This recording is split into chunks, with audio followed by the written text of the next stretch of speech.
So I've had a lot of businesses that I invested in that have gone under, and some have gone amazingly well. And the ones that do well, it's always the founder or founders that are so driven and hungry. If they come up against an obstacle, they'll get through it and they'll make it work. Restaurants are not my game, and I invested in someone who wanted to do a restaurant, so I gave them $1 million. They blew the money within 6 months and left me with all the debts and the issues. I've never regretted firing anyone in my company, not once. Like, since I've done it, I'm like, why didn't I just do that a month ago? My ex-girlfriend said to me, you're too dumb to realize that you're going to fail. Meaning, I always thought I was going to do well in business because I just never thought I was going to fail. And if I make a mistake, I just fix it quickly and I go again. Whereas the smartest guys in the room go, this scenario, this possibility, and they don't make decisions. It's the biggest downfall in business. If you're slow, you lose. Money buys you opportunity. It doesn't buy you happiness, but it buys you things you couldn't normally do. And I also believe if you're an arsehole before you had money, it makes you a bigger arsehole. If you're a nice person before you had money, you stay a nice person. So it just kind of amplifies who you are. Welcome back to the Out of Inches podcast, everybody. To start off, honestly, me and Muzza just landed, 24 hours ago? Yeah, a bit groggy. Came back from a long-ass flight. But today's guest, I'm sure he travels a lot too, Muzza. What do you think? It looks like a bit of a traveler. I reckon he does. Yep. Bits and pieces. Probably, you travel much? Yeah, here and there. Not as much as I used to. Really? Yeah. More domestic? Now you got Zoom and you don't need to travel as much. That's what I say all the time. But we have Nick Bell on. His net worth is probably a bit more than mine, I would assume. Definitely a lot more than Muzza's. But I think it'll be a good chat. It'll be a good chat. Welcome to the Out of Inches podcast. Thanks for having me, guys. Appreciate it. So I'm going to start off with an icebreaker, if you don't mind. Yeah, man. Lay it on me. It's gonna be a bit full on, but I feel like it'll be a good because to respect that you're on the Shark Tank now. My first question is gonna be if you were to pitch one of your companies on Shark Tank to the judges, which one would you pick? Which one will be the most successful? You reckon? Oh. The question is which one needs the capital to launch quickly? That's a very good question.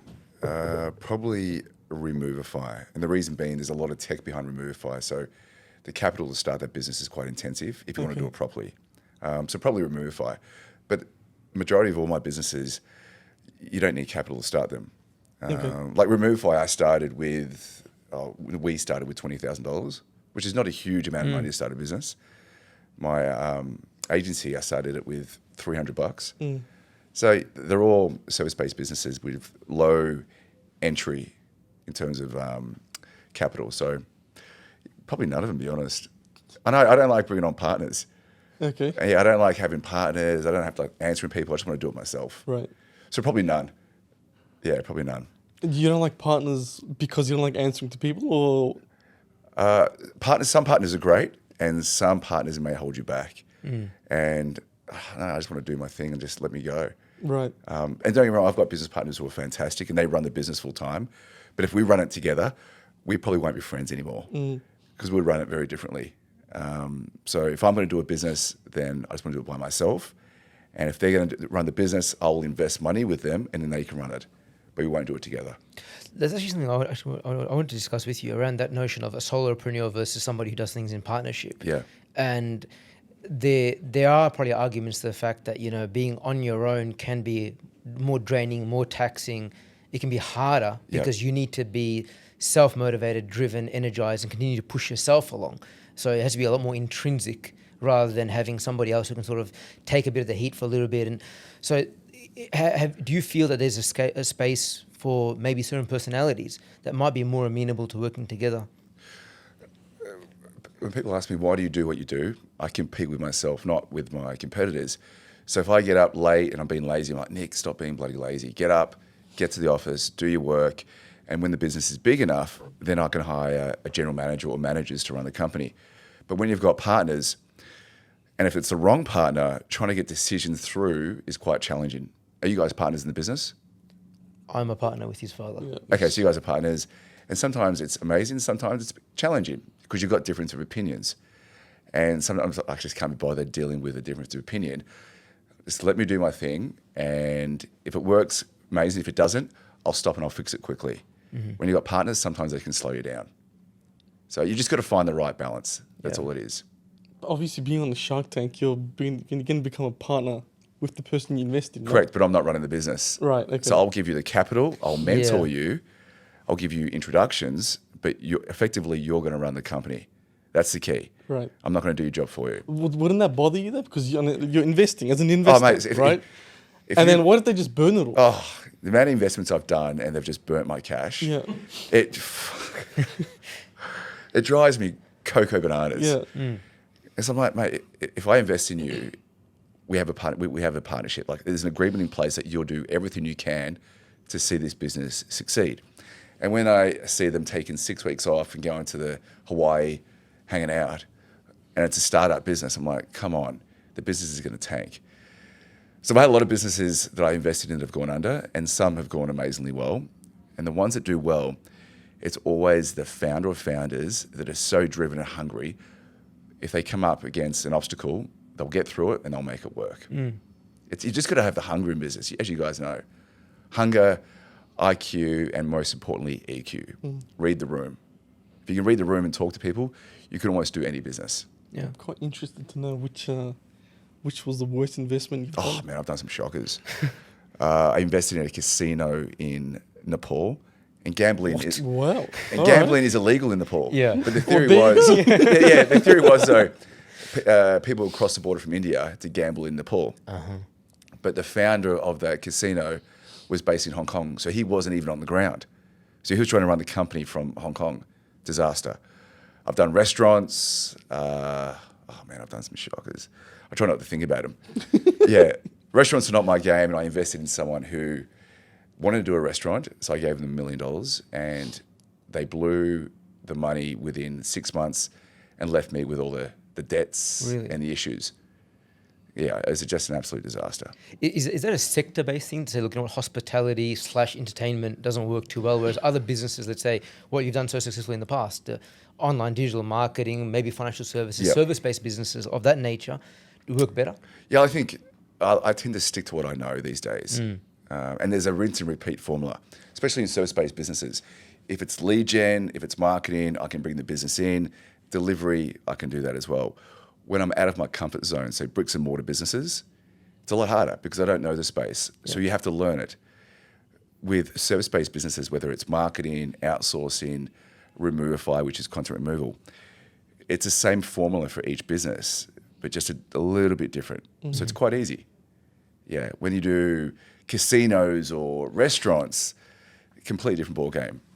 But even though I just opened a longevity business in Armidale here, and that's bricks and mortar, but we budgeted $1.5 million for that business. It blew out to $3 million because we didn't know what we were doing. So if you know what you're doing, you can actually save a lot of money. If you don't, you pay for it by making a lot of mistakes, which is what we did. I'm curious to know what was going through your mind for the casino one. If you knew it was illegal, or what was the selling point? My next that door got you? neighbour was talking it up. He's like, oh, you got to invest in this casino. It's going to make you millions. I'm like, oh, wow, jeez. I got sold the dream. And I just had an exit for $39 million at the time. So I was pretty cashed up. Yeah. And I thought, oh, it's easy to make money. I'll give them a couple of $1 million and they will turn that $2 million into $40 million. No, it didn't happen. That $2 million disappeared in 6 months. So yeah, I got sold the dream. Yeah. So lessons have been learned from it. Right. This was 2017. You know, it's something that we talk about a lot internally, Ali and I, along with his dad as well, about the fact that the bigger you get in business, the better you have to get at saying no to things. Yeah, correct. You have to get used to knocking back opportunities because you do get, sometimes you get roped into your own sort of confidence of yourself and say, look, you know what, I've been able to make this as a success. Yeah. I can make that a success as well. Yeah. And it's not easily transferable. You believe your own hype. True. And you think it's easy to make money, which I thought in the early days. And now I'm like, I'm so skeptical about everything. Yeah. Because I've been burnt so many times that I'm very cautious with how I invest. Even with Shark Tank, the other sharks are probably a bit more, they invest a bit more than me. And I'm like, I know I want the best businesses and the best deals. And I missed a couple of great deals on this season. And it actually killed me that I missed those companies. And I invested in some good ones, but I missed some cracking ones as well. So yeah, you just got to be cautious with investing, as you guys know firsthand. So what do you look for as an investor? Let's say someone presents on Shark Tank and not Yep. on Shark Tank. What's the main thing that you look for?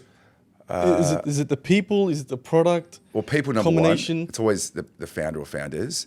Are they fucking hungry? Yeah. Are they ready to go? Second of all, can that business have repeat customers? So will the customer come back? Is it a once-off purchase? If it is, I'm not really interested. If it's a repeat purchase business, that's of interest to me. So there was a business on Shark Tank called Clutch, and it was a glue that you basically stick to your skin and it keeps your clothes up. Anyone heard of booby tape? Yeah. Yeah. It's huge. It's a huge business. It's a direct competitor to booby tape. And it's a non-toxic glue, and you basically can put your socks up, you stick it on, blah, blah, blah. The girl running the company is amazing. The business, I think, did $3 million in year 2 with no capital. Wow. Yeah, and she just got into every CVS pharmacy in the US, which is 2,000 pharmacies. It's going to make a fortune. And once you buy one, you'll keep buying more. I didn't get the deal, but that's the type of businesses I like. Why didn't you get the deal? Thanks for bringing this up. Davey and Robert outdid me. All right. Yeah, Okay. they outdid me, the bastards. So in hindsight, I should have offered more and done this, but it is what it is. How does it work on Shark Tank? Like when you offer an amount, that comes out of your own pocket, right? Yeah, so with Shark Tank, you don't get paid. Okay. You do it for free, and Right. you invest your own money. Yeah. Okay. Yeah, so it's all legit. There's no retakes. Okay.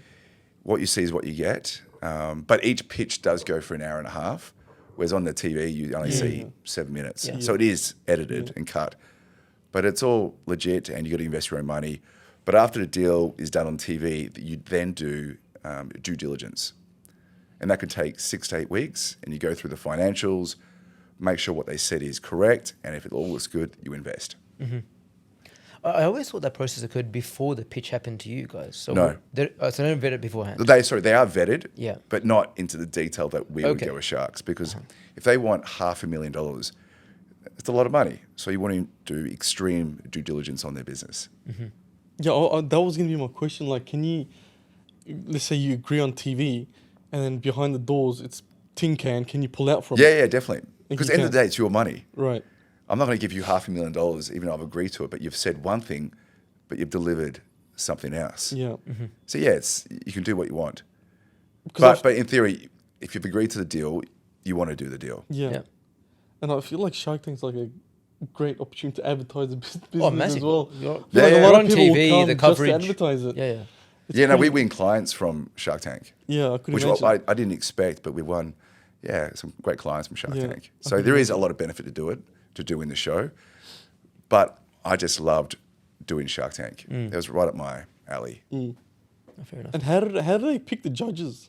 Do they just Google your net worth and be like, yeah, this guy's worthy? You can of afford it. That's a good question, man. I think they've got they want a certain look. They want obviously wealth, and they want someone who can talk. Yeah. So, and everyone's got their role to play. You got the direct shark, the happy shark, the nice shark. Everyone's got their persona. What are Yeah. you? I think I'm the direct shark, Okay. but that's just my personality in general. So it's not fake. It's just like, I think I said, to give you money is like donating money to charity. I'm never going to see it again. And some people were offended by that, but I said, it's a reality. Yeah. So yeah, I had a role to play, and they reached out to me on LinkedIn. On LinkedIn? Yeah. Really? Okay. Yeah, they just reached out, and I said, is this fake? And they said, no. I'm like, okay, I'm interested. And then we got talking, and then, signed up. That's so strange. So Robert's been on the Australian Shark Tank now for what, 2 years? The Australian one for 2 years, Yeah. and the American one for Oh, for 21. a long time, yeah. Big fan of his. Mate, he's a weapon, Yeah. and he's a legitimate billionaire. So he's 21 years, consummate professional, knows TV really well, Yeah. very well spoken, and he's a great operator. So what's his persona? Very nice. The nice shark. Yeah, the nice shark. But he's actually a really nice guy Yeah. in reality. Yeah. So, yeah. But my thing is, once you've been doing Shark Tank for 21 years, you've done so many deals. I don't know how you can give so much attention to every Yeah. opportunity you invest in. I think it's impossible. So I'm going to use that next season and say, don't go, Robert. You're just a number with him. So I didn't say that this time. And his comeback was, yes, I'm a very big number. I was like, oh, you got me. Yeah. So It's a good one. He's a very good operator. Yeah. Can you share with us your favorite pitch on Shark Tank? There were two. There was the clutch glue, and there was one called marrows, which was a dog bone that leaks bone marrow. And everyone loves their pets. Pets are like children to parents. So I know this product's going to do really well, and people will keep buying this bone marrow product. I didn't win the deal. Davey, who owns the Woody, Yes. yeah, only young guy, 30 Yeah. years old, very smart. He won the deal from me, bastard. It kills me. And yeah, I think he's done the deal as well. So those two pitches were amazing, and these businesses are going to make squillions. You know, when you look at Shark Tank, people come and they offer their business the percentage, and they want 6 figures and whatnot. And this, because as you said, you started your first business with like a couple $100, right? Yeah. In this day and age, can a company start with a couple $100? Or is that like long gone, and you need like 50,000 plus in this day and age? No, you can. You can start a business with a few $100, but it's got to be a service-based business, or maybe an e-commerce dropshipping business. Right. It's definitely doable, but it's a lot harder. But when I started, I didn't mind picking up the phone and cold calling 200 times a day. That didn't bother me. So if you're prepared to do that, I think you can do it. If you're not, then you need to spend money on marketing. So just pick up the phone and call people. Like, it still works. It's just a pain in the ass. So, but there are AI cold callers coming out in the next couple of years that will, I don't know, you can just use them to book meetings for you. Yeah. It's not there yet, but it's getting close. Really Really? powerful stuff. Yeah, it's AI. It's changing everything. Yeah. Like, it's not there yet, but geez, it's so close now. So I think another 18 months to 2 years, AI cold calling would be almost perfect. I've never That'll heard of disrupt a AI lot of cold people. calling. Well, it's been banned in the US. Okay. Yeah, because it was being used so prevalently that it was just spamming. It's unethical. Yeah, it's just spamming so many people, they just had to ban it. Fair enough. You know, from an entrepreneurial perspective, you've been through various stages of the business journey. What's harder in your view, startup or scale up? Good question. Startup if you don't know how to do it. Okay. Like, once you've got the formula, as we mentioned earlier, it's a rinse and repeat model. You go, this is the idea, this is how I'm going to do it, bang, you implement. With a startup, and this is your first startup, you're learning as you go. So you're going to make a lot of mistakes, you're probably going to burn a lot of money, but eventually you'll get the hang of it. So I think startup is harder if you've never done it before. So, which is but it's also the fun part. As you guys know, when you first start a business and you're winning clients, like, this is awesome. Yeah. Like, it's just, I know I kind of miss those days where everything's brand new to me. Yeah. And like, you win your first client, damn, that's good. Then you get another one, and then you get another one. I'm like, okay, this is fun. Yeah. So, but once you become large enough, you kind of lose that excitement. That's what we talk about all the time. man. Yeah. Like, when we first started the business, like, the clients, we used to have a whiteboard. Yeah. Right, with like 10 customers on it. 10, right? It's like, and as we tick them off, as we land them, everyone's like celebrating. Yeah. But now you get hundreds, and it's just like, Yeah, it's just, so yeah, good. you need to find what's next. yeah. Yeah. So I know, but in the early days, it's amazing fun. But when you get big enough, the benefit is, if you've got management that run the company for you, you can do other passion projects. So I'm not that active in the business these days. So I'm active in longevity stuff and other bits and pieces. But yeah, man, I know life's fun. And if you build a great business, you don't need to be working like a dog 24/7 long term, unless you want to. Yeah. But on that point there where you're talking about sort of delegating the authority to your management team and Yeah. whatnot, that's a big challenge a lot of entrepreneurs face around, number one, being able to let go and entrust their baby with other people. Yeah, And yeah. secondly, these days, the HR area is one that is filled with minefields, especially in Australia. You've got the regulations in this space are massive. Yeah, HR is crazy. It's crazy. And you ask any business person, say, look, what's your biggest challenge today? They're going to say people. Yep. Most people just say people always are people. it's always my biggest headache is people. So when you go about selecting the management who are going to now grow this baby of yours into from child to teenager to adult, What are you looking for in those people? Well, to find the great manager or great managers, you go through a lot of frogs to find your princes. Okay. So I've been through, so many managers over the years. But once you've got a great one, mold them, look after them, give them what they need to win. And I tell my managers, I don't expect you to do long hours, but from 9 till 5:30, just give me what you got. And even the staff, like, no overtime, but just give me 8 hours of solid work. That's all I ask. Unfortunately, that's not a reality these days, as you guys know. And the market has definitely changed post-COVID. People are choosing work-life balance, and that's fine. But you've just got to find the right people that suit your business.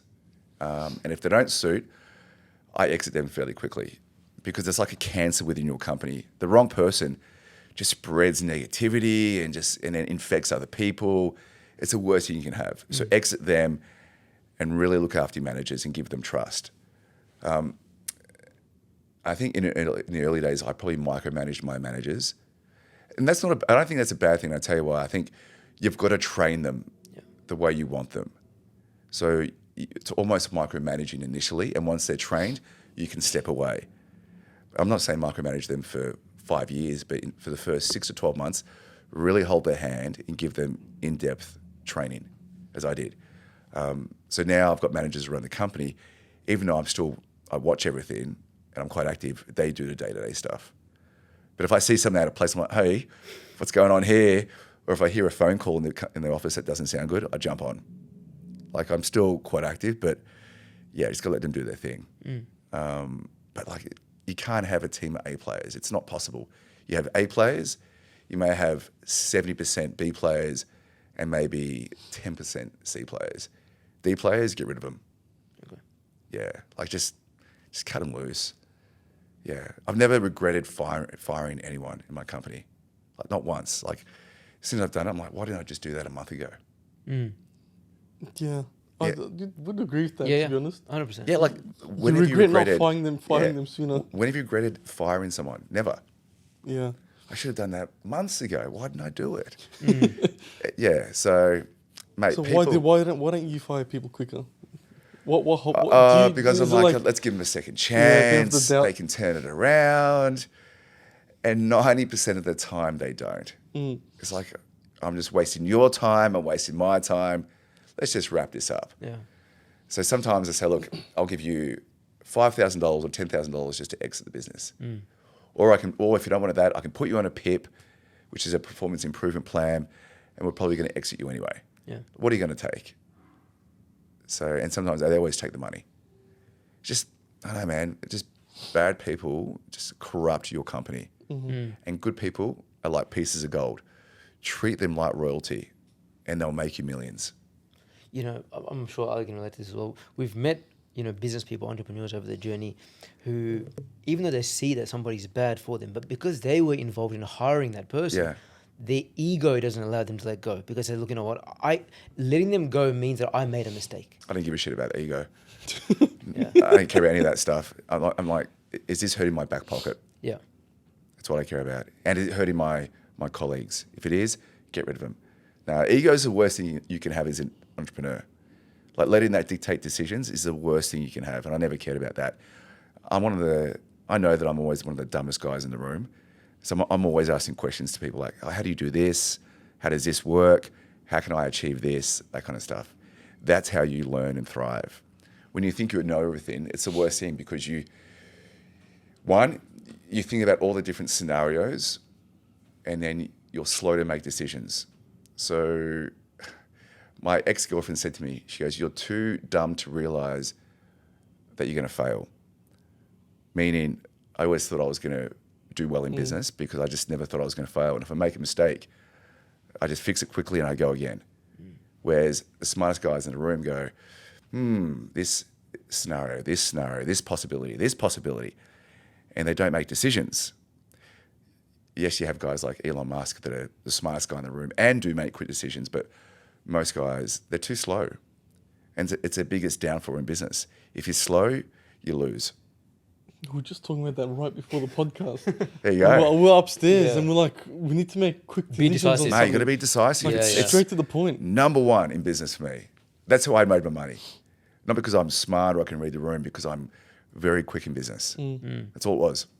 But in order to be decisive, you have to be able to sort of trust your gut and have a really good decision-making process where you can sort of weigh up the odds very, very quickly, the pros and cons very quickly, and say, look, you know what, based on what I know in front of me right now, that's enough for me to make a call on that. Yeah. Is this going to work? Do people want it? Is there a strong, unique selling point? If there is, bang, let's do this. Yeah, you've got to have something that people want. And my theory is if I would buy it or would I use it, other people would. That's always my theory. Because I'm the guy from the average guy from the country that just, if I'm going to use it, I know that the average Joe Blow would use it. That's my theory. Yeah. Just one last question on the people side of it, if I could. Yeah. You didn't come from a conventional background yourself, right? So you went to Victoria University For 6 weeks. for 6 weeks, and then you dropped out. Yeah. And your wife Yeah. is a graduate from where? My wife is an investment banker. Yep. Graduated from Harvard. She's done work at Harvard. She studied at Harvard, and she's. You've done some research. Yes. Smart. So Yeah, she's a very smart cookie. I think you can see where I'm trying to play at. Yeah, I'm a dumb country boy who's married well. Who's married up. Yeah. It's true. But my question here is, a lot of people put a lot of credit or associate a lot of credit to people whose CVs look stellar on paper. Yeah, I don't look and at say, CVs. Look, you are a graduate from the University of Melbourne. Not to say anything that's bad at university, Yeah. but your case in point that goes to show you could be a Vic Uni dropout and do extremely well in life. And there are people who are University of Melbourne graduates here who are abject failures. Yeah, look, very true. I don't look at university degrees, but one thing I have started looking at is people's ATAR scores. Okay. The only reason being, in recent years, we've hired people with very high ATAR scores, and on average, they outperform people with low ATAR scores. So my ATAR score was terrible. It was like 57. Would I hire me? Probably not, because I'd be high risk. So we've started putting in our job ads, 95 and above ATAR score is a nice to have. And the reason being, some of our best performers were like 99.3 ATAR scores, and they're absolutely kicking ass because they've got work ethic, they're smart, and they've got drive. So these days I hedge my bets. Don't get me wrong, you can have people who are great, who had a very low ATAR score, but I'm a gambling man and I want the best. So these days I'm going high ATAR, but I don't care about university. So, because I didn't go to university, most of the people in marketing didn't go to university. And they teach you marketing at university, it's crap. Like the best way to learn digital marketing is just get on the tools yourself and learn.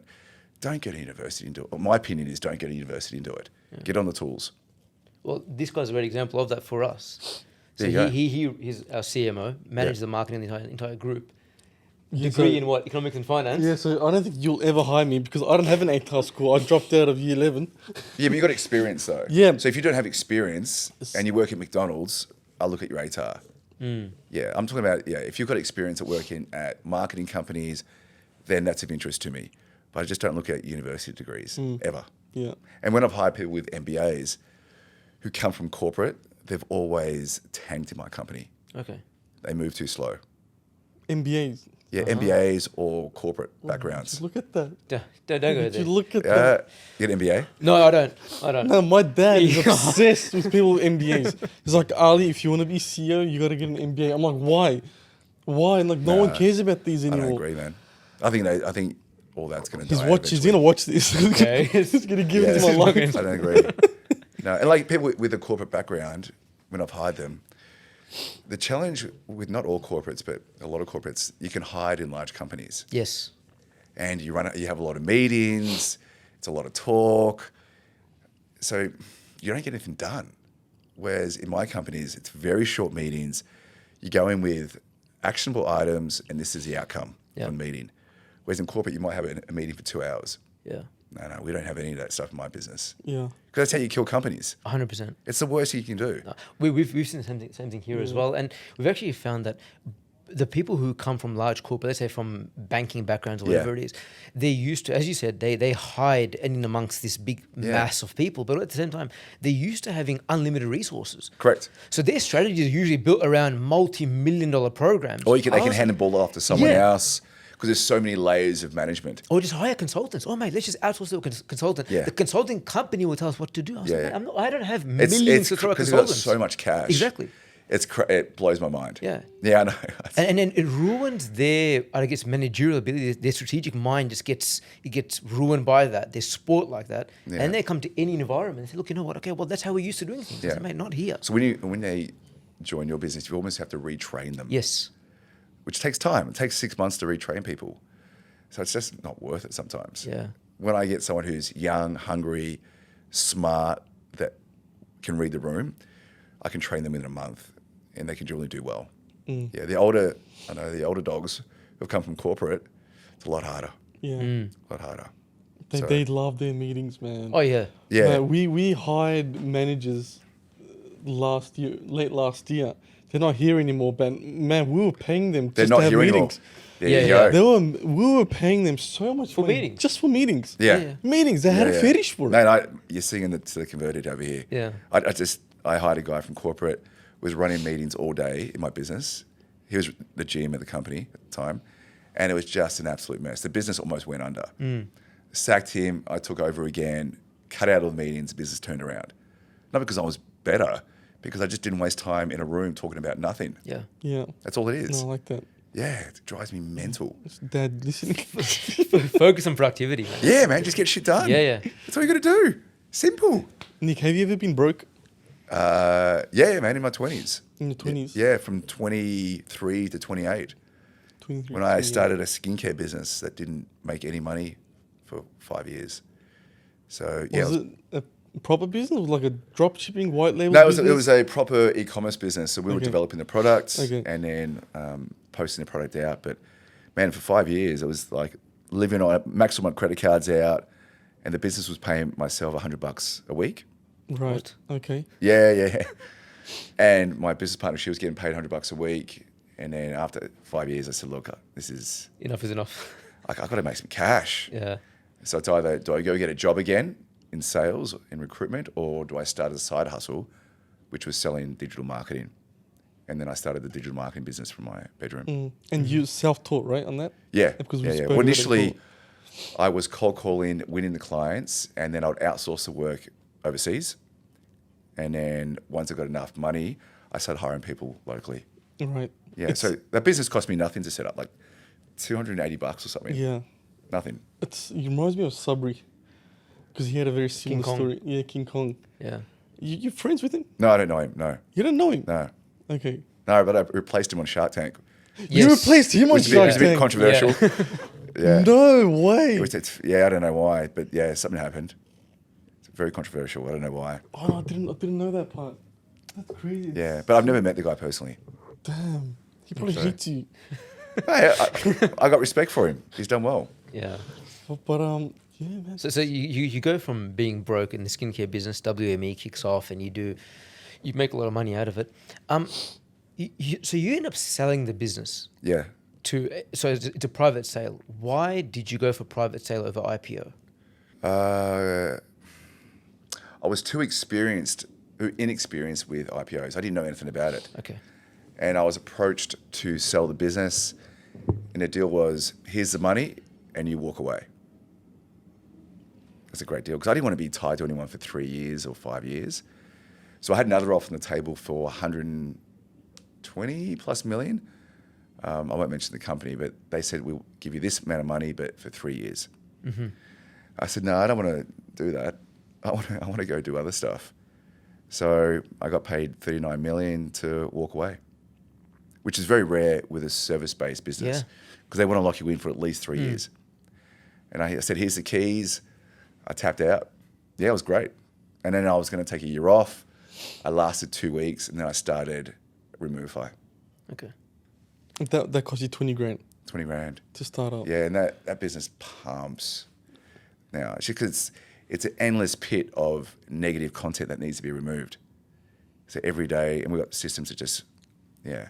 Because I think also the good thing about Removify is it's subscription based, Correct. right? So it's just like a complete annuity right there, Recurring revenue. Yeah. recurring revenue. And Yeah. WME was client based, right? Correct. So it's just you're And working it's more for it. service based, whereas Yeah. Removify is now more, it's mostly automated. Automated, so yeah. You don't need 1,000 people. Well, I think we've got 30 people in that business. And the whole thing is basically automated. Yeah. You talk about automation, right? So we're building in a new mantra over here to sort of focus more on process over people. Can you shed some light on that to say, okay, well, in your business experience, how much more important is process over people, or do you see the opposite? It's number one. People usually throw people at problems. I'm like, no, let's look at the problem, see if we can implement a new process or a system to fix the problem first. So let's look at our CRM. Let's look at the automations within the business, maybe the invoicing, collections, and see what we can automate. I just don't like throwing people at things these days. Because I think with the amount of software on the market, and especially AI now, there's generally a piece of software that can do that job almost as well as a person. Yeah. So why am I going to pay someone 70 grand a year when I can pay software for $1,000 a year? Just makes sense. Yeah. I'm very big on systems and automating as much as possible and idiot-proofing the business. So if your business is too complicated and there's a lot of moving parts, people will make mistakes. If you can idiot-proof the entire process and it's so easy to use, your staff will make less mistakes. It gives a better experience to your customer. So yeah, we've just started a new outsourcing business in the Philippines. Basically, people come to us and they might need a graphic designer, a salesperson, whatever it may be. And I've automated the entire sales process from start to finish, the back end, and the recruitment process is automated. So I don't need, 50 people that run that company. I need 10. It saves me a fortune. So yeah, I'm very big on systems. But if you don't know how to do it yourself, you can just find a freelancer to do it for you. Yeah. Easy to find. I love that because you would know that I always talk about automation system. I'm So like important. I'm like a tech geek, Mate, right? I hate hiring people. Yeah. Right.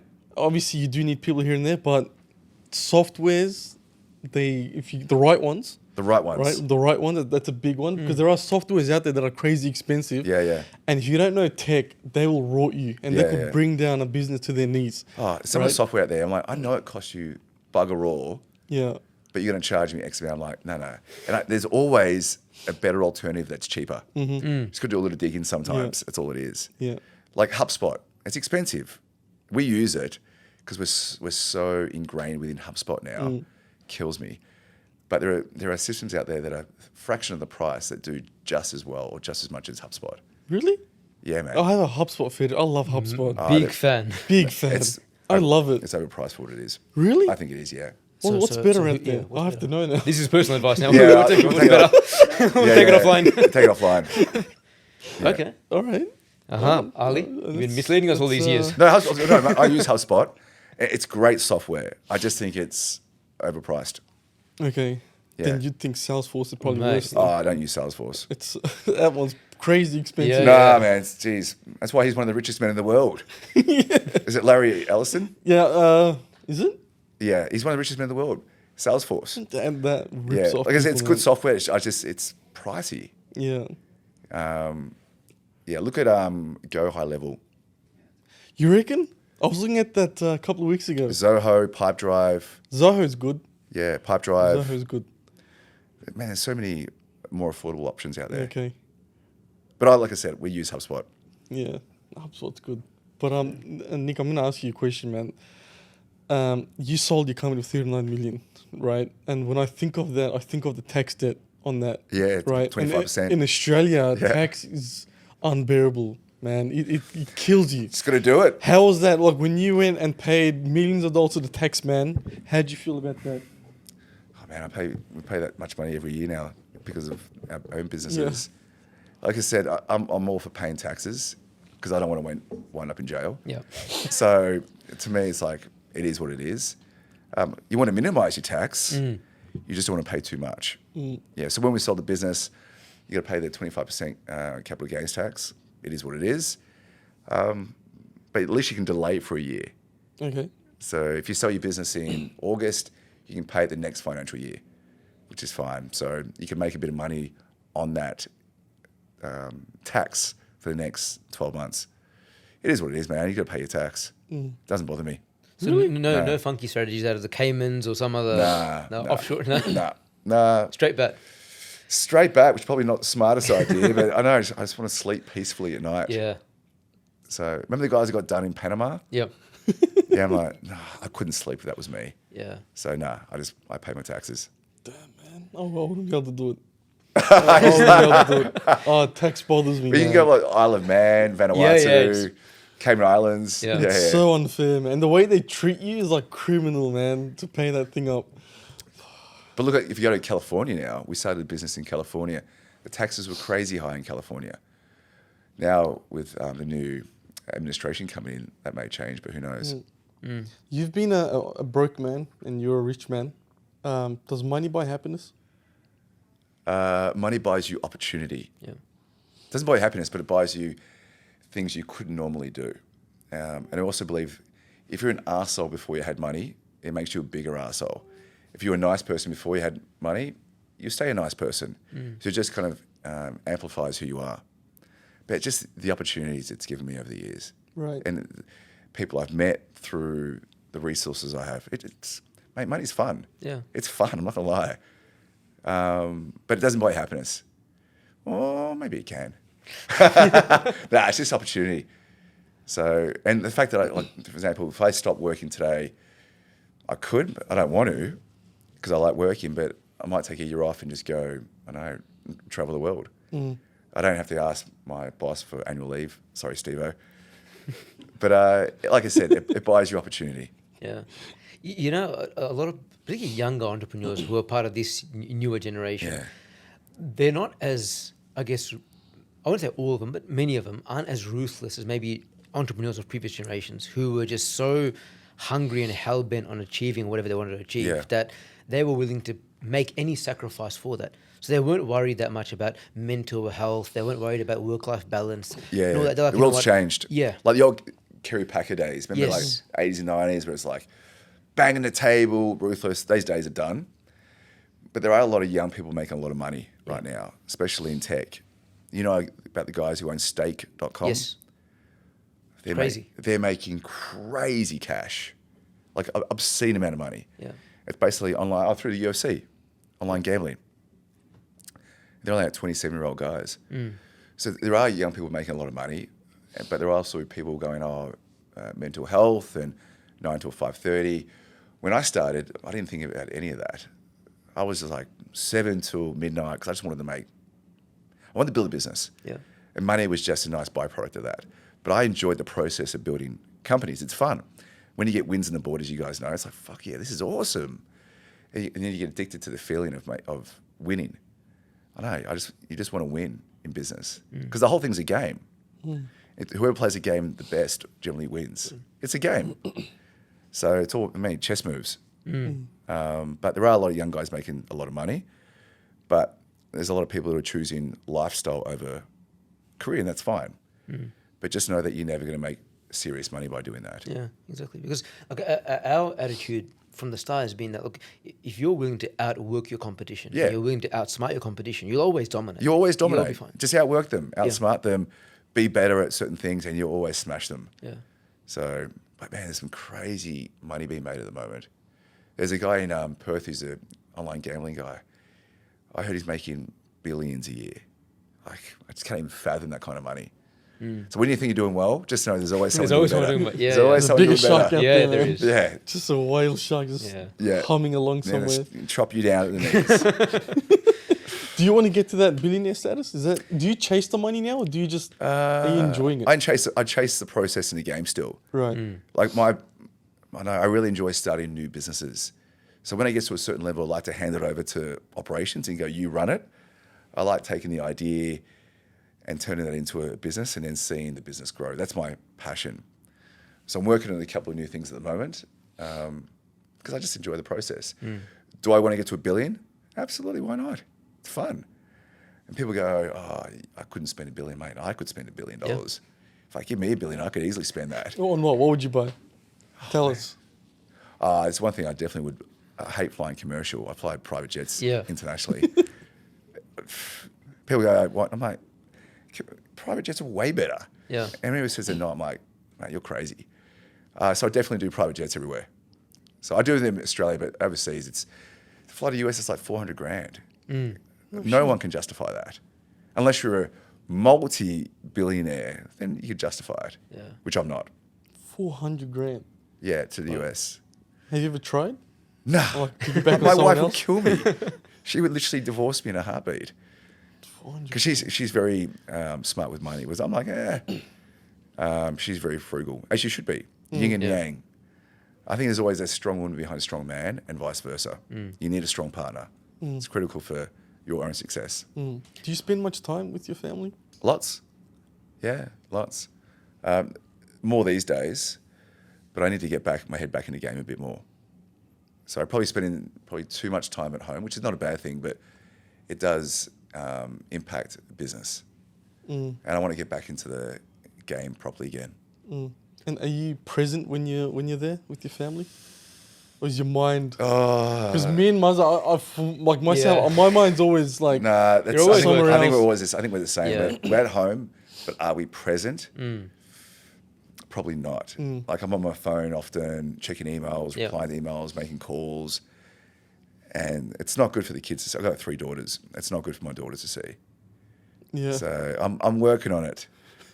But sometimes when they say, "Dad, can we play Tea Party?" I'm like, yeah. It wears me out playing Tea Party. Like I'd rather have an hour-long meeting than do 15 minutes at Tea Party. And I love my daughters, but literally I get so sleepy playing Tea Party or dressing up as mermaids. Yeah. It just wears me out. I'd rather go to the gym and exercise. Yeah, I can relate 100%. Yeah. Man. Oh, it's so much harder. Oh, it's so much harder. I've got 2 girls, same thing. You love them to bits, but I'm like, man, I really Yeah, do I have like- to do this? Oh, Okay, you're a rich father. How do you ensure that you don't bring up sport kids, sport daughters? I'm big on manners. Yeah. Big on manners. So, in a restaurant, they have to order the food themselves. Have to say please or thank you. If they don't say please or thank you, they don't get the food. Even though at home we have a chef, they've still got to put the dishes away in the dishwasher, and they can't eat dinner until they say please or thank you to the chef. Just got to make their own beds, all bits and pieces. Like it's the small things that matter. So they're growing up with a chef at home. They may or may not themselves learn how to cook or be able to manage things domestically. Yep. If one day they had to, does that continue? There's no chef on weekends. So on weekends, my oldest daughter makes me breakfast, Okay. but I have to pay her. So it's a fee for service. Right. All right. Yeah. So What's that fee? for breakfast, she gets $5. Okay. For unpacking the dishwasher, she doesn't get paid anything. For babysitting our youngest daughter, she gets, I think, $10 every 2 hours. This kind of stuff. And she's got a little credit card, and we add it to the credit card. And she's hungry for money. So she's like, "Dad, can I do this? Can I iron this?" Even though we have a housekeeper, the housekeeper allows her to do it. Hustling. She's hustling. It's good. Yeah. She's 8 years old because I want her to hustle. Yeah. Like I want her to have that kind of mojo. And I don't want her to marry some loser when she's in her 20s and then he brings her down. I'm like, no, I want you to marry. You don't have to marry anyone. Yeah. But if you do, marry someone that loves you and adores you, but is also driven. Yeah. But I said, your choice. Yeah. So you have 3 daughters, one 8 years old. 8, 6, and 2. Naughty boys get girls. So I kept getting girls. I feel like you've been trying for a boy. Hence why I was, but man, the daughters are great. They're so loving and beautiful. They made me softer as a human being. I love my girls. They're the best. But I just want them to grow up with a bit of toughness. Are you on the hunt for a boy? No, mate, I'm done. You done? Yeah, it's too much work. Too many tea parties. That's enough. Yeah, too many tea But parties. like, imagine you had a son, right? You're a rich man. You could put him in the go-kart, Formula 1 driver, superstar somewhere. Yeah, but maybe my daughters can do that. Yeah, that's true as well. Yeah. Or the daughters can take over the Racing. company. Yeah, Who knows? So that's what I'm trying to teach them, the hunger now. right. All 3 daughters may not have the hunger, but all I can do is my best. You know, we've spoken about a lot of different topics and we could go on for hours, but there is one thing that is your new latest obsession? Longevity. Yeah. You go into his Insta profile straight away. You know, wants to live to I'm 150. probably too much into it though. Explain that. Where does that come from? Number one. So statistically, I'm halfway through my life. I'm 44 years old. Just say the average male dies at age 80, for example. I don't want to die at 80. I want to live to 120 because I like my life. So I'm doing everything I can to prolong it because I think, can you cheat death? No. Can you prolong life? Yes. So I want to live well and live long. So I just opened a longevity clinic in Armidale called Super Young. But the issue is, I think I'm tracking too much. You become so obsessed with tracking the data that it actually gives you anxiety because you're looking at too much information about your own body. So I think I need to tone it down a little bit because I'm like 40 supplements in the morning, methylene blue, and then supplements in the evening, and this, and red light, rah, rah, rah. Like, too obsessed. You take 40 supplements in the morning. Minimum. Shit. Too much. It's too much. 40 pills. Yeah, 40 pills. But now I'm just Jeez. handfuls of it. It's too much. Like M&M, Skittles. Can you name some? Like, what are they? Like They're Skittles, man. vitamin They're D3, which is the sun, K2, magnesium, shilajit. Oh, man, Does it help? it's a good question. I'm healthy.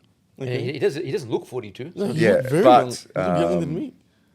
I know. Like last night, I had a terrible night's sleep. Couldn't get to sleep because my mind was racing. And so at 2 o'clock this morning, I'm lying there going, I need to sleep. So sometimes, no matter what you do and how healthy you think you are, things just go wrong. Your body lets you down.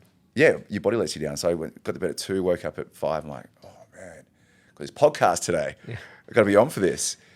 But my thing is, I think I can fix it with pills, which is not the case. It's just sometimes mind over matter. And if you track the data too much, you think that, I need to do this pill at this time and do this. It's too much. So I'm going to start toning it back a bit. So other than the pills, what else is in that? So I do red light therapy every day. I do hyperbaric chambers almost every day. I got a hydrogen machine, which is basically put up my nose. I do it before I go to bed. Like, it's just too much. Like, it's almost 3 hours a day of crap. Jeez. Yeah, it's too much. It's too much. I'm going to trim it all back. My wife thinks I'm mad. Our home is like a longevity retreat. Like, it's crazy. There's like red light beds there, and even in my gym, there's no more lights. I've got red light panels across all the walls now. Okay. So when I train naked, and it's all red light. So I'm getting the benefit of red light whilst I'm training. Right. It's madness. My wife just goes, "What are you doing?" yeah, it's crazy. Yeah. She goes, "You're too obsessed." Yeah. I'm worried you're gonna die early, man. Well, mate, but potentially, if I don't get sleep, I will, because sleep is number one. Yeah. And the past week or two, I've been struggling with my sleep. I don't know why. So, anyways, I'm thinking about doing neurofeedback, is where they rewire your brain to help you with your sleep, or people do it for depression. I haven't got depression, but my sleep has just been a bit off. So basically, rewire your brain to help you sleep better. So when you put your head down, you go straight out rather than thinking about, what am I going to do tomorrow? What's on right now? And There's something for that? yeah, there is. Yeah. Wow, Yeah, that's it's called amazing. neurofeedback therapy. I might actually do that. Yeah. That's It can help you solid. stop smoking. So, yeah, it really, I don't know if it works, but I booked a Can you consultation. try and let me know? Yeah, I'm doing it this Thursday. This Thursday? Yeah, I booked a consultation this morning. Is it like a surgery or? No. what is No, that? no. They just basically put probes to your ears, I believe, and they make you watch some images, and it helps you rewire what you think. Okay. Yeah. Strange. I'll see if it works. I don't know, man. I'm open to anything. You open to anything right now? Yeah. So last week I did a thing called a nasal, what's it called, Steve-O? Cranial release. A cranial release. They put a balloon up your nose and they expand your head with a balloon to basically Comes through your mouth, basically. Goes up and then Yeah. and they expand the balloon. Yeah. And What does that do? it's meant to realign your skull to help you sleep better. Okay. Didn't do anything. It probably made it worse. Yeah, I thought it was going to help. It didn't do anything. Jeez. Yeah. See, sometimes you can do too much. Yeah. Doctors are making a fortune off Yeah. you. But red light definitely works. I do that every day. That definitely works.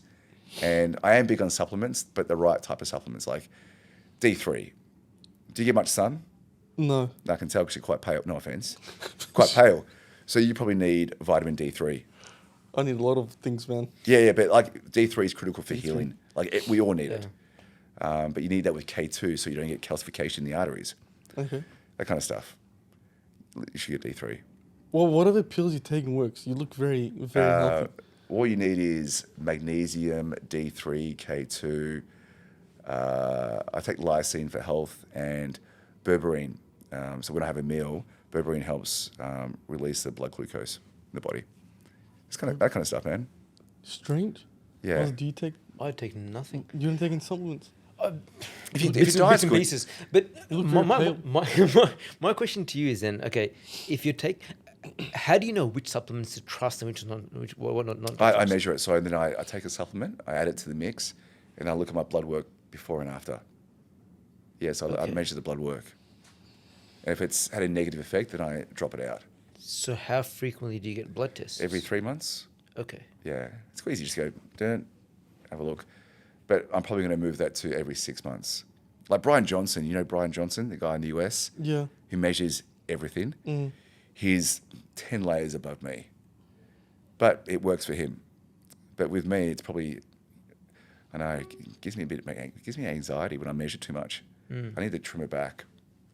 And just do the basics, red light, some supplements, and see how you feel. End of the day, if you feel great, don't worry about it. Any particular brands or supplements that you trust more than others? There's a few different ones. I'll send you guys a list. Yeah. Okay. Yeah, I've got everything in an Excel document I could imagine. with notes when I started, why I stopped, everything. Yeah, it's crazy. Do you feel that you have some serious OCD about this stuff? I do at the moment. Yeah, Yes. yeah. You Because sound I'm like- trying to push my way through to 120. Yeah. Because in my mind, there's a solution to everything. Yeah. Same mentality in business. I know I can find a solution to that. Same with my health, that I know that I can live to 150. So I'm trying to bulldoze my way into it, which is probably not the best thing. Like I did gene therapy in Mexico a few months ago, stem cells. I've done all that crap. It does work. Like my body feels great, but it's too much. So gene therapy is what, replacing your genes? Upgrading my genes. Upgrading them. Yeah, so I did a thing called clotho, which helps your memory, and one called follistatin that helps bone density and muscle. Yeah, I did that in Mexico because it's illegal in Australia. So they basically inject your entire body and up your nostril, and then you start seeing the benefits over 6 months. So It's like a human Wolverine and a man. yeah, I put on 7 kilos Really? in the past 6 months. Yeah, it does work. That's so interesting. Yeah, man. Yeah, it works. It's Biohacking. It's illegal in It's Australia, biohacking. but Yeah, doesn't and that it's concern expensive you? as well. It was like $800,000. Oh, wow. But only because it's very few people in the world are doing it. When it comes prevalent, the cost will come right Economies of down. scale. Yeah, Yeah. economies of scale. Like it would be like $1,000. $800,000. That's like 2 trips to the US in a Yeah, private no. plane. My wife goes, "Was it worth it?" I'm like, "Yeah, probably not." Because I can? Who cares? And Yeah. you ran into Chris Hemsworth, no? Yeah, he was at the. I was doing stem cells in Japan Yeah. recently, and he was there at the same time. Just chilling. Yeah, my mate. He was doing his thing there. Did you talk to him? No, I didn't talk to him. I didn't want to bother him. What? Yeah, I didn't want to bother him. So, but we have the same doctor. Okay. Yeah, so I've got a doctor on retainer. Her name's Dr. Olivia Lessler, and she looks after Chris and myself and 2 other people. See, I'd trust that doctor. Yeah, well, that's Because if you look mate, at Chris, exactly. Yeah. Look at him. He's an That absolute guy. weapon. Look at him. He's like a he's going to Adonis. live until 120, I reckon. He looks great. He looks Yeah. amazing. Yeah, and he's mate. Geez, he's in good nick. I can't get over that you didn't even say hello to him. No, I'd cry. I didn't want to bother him Why? because I know he's there for medical reasons. I'm there with an IV in me. Yeah. You just feel like, hey, how's Hey, it going, Chris, man? come down and chat to me. Don't worry about this. Yeah. So, but I heard he's a nice guy. He looks like a nice guy. Must you have any last questions? No, for we've Nick? covered a lot. My last question is going to be what's the most expensive thing you bought? Aside from a house and a car, Yeah. I collect dinosaurs. What? Like fossils? Yeah, fossils. Yeah. I collect dinosaurs. So I'm trying to get my hands on a T-Rex at the moment. Like a whole T-Rex? Yeah. I'm building a new house for it because they're fucking huge. I bought so a random. 30,000-year-old woolly rhino, and that was quite a significant amount of money. And the issue is, it came from Siberia. Siberia is classed as part of Russia, and Russia has import taxes of 50%. So just say you pay $1 million for it, the taxes alone are $500,000. So Is that at home right now? yeah, that's at right now? home. Yeah. Like as in like built out. It's just No, only half it because it's like my home at the moment. It's not big enough for the whole thing. Right. So I'm building a new one at the moment. Yeah. So dinosaurs, and they appreciate. They're actually great investments. okay. Supply versus demand. Yeah. So how do you like you're after a T-Rex? Well, Like, how do you so find it? How Do I you- started was, my daughter goes, "Dad, can we get a dinosaur bone?" I said, "All right." So I went online. I bought like a little megalodon tooth. And I said, like, "Right." I said, "This is cool." And then I bought a tusk from a woolly mammoth. I'm like, "This is cool." I thought, "Oh, what's next?" And then I got hold of an archaeologist in Italy, and he said, "Yeah, I'm finding fossils in Siberia." I said, "Look, I'm in." So he sent me his collection. I started choosing what I wanted, and now he finds me stuff around the world. Like is it legit? Like you're not getting scammed? No, man, right? it's 100% legit. But the issue is the woolly rhino. My daughters come, they put their marbles in the teeth. Yeah, I had one of them draw crayon on it.